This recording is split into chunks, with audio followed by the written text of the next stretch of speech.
இப்ப நீங்க சொல்லுங்க, எந்த குழந்தையாவது அந்த டீனேஜ் முடிக்கிறதுக்குள்ள 18-19 வயசு முடிக்கிறதுக்குள்ள தப்பே பண்ணாம வளருமா?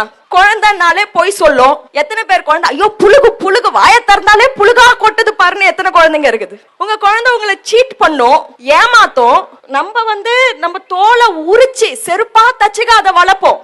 ஆனா சட்டுன்னு பார்த்து என் நண்பன்டா, அவன் தான் எனக்கு உயிர், நீங்கெல்லாம் என்ன பண்றீங்க எனக்குன்னு சொல்லிட்டு திருப்பி கேட்கும். ரைட்டா? பால குடிச்சு புட்டு பாம்பாக போனதடே கண்மணி கண்மணின்ற மாதிரி சில வீட்டுல இப்ப அந்த பாம்பு படம் எடுத்து ஆடின்னு இருக்கும். ஆனா எல்லா தப்பும் பண்ண பிறகு ஒருத்தன் அவனோட லைஃப திருப்பியும் அந்த காரோட ஸ்டியரிங் வீல அவன் கையில எடுத்து அவன் ஓட்டி நல்ல இடத்துக்கு போறானா, இல்ல சாக்கடையில விழுந்தது ஆக்சிடென்ட் ஆனது ஆக்சிடென்டாவே இருக்க போதான்றத அவன் திரும்பியும் வெற்றி அடைவானா மாட்டானா, இதை டிட்டர்மின் பண்றது எது? Any guesses? சும்மா லைட்டா அடிச்சு விடுங்க.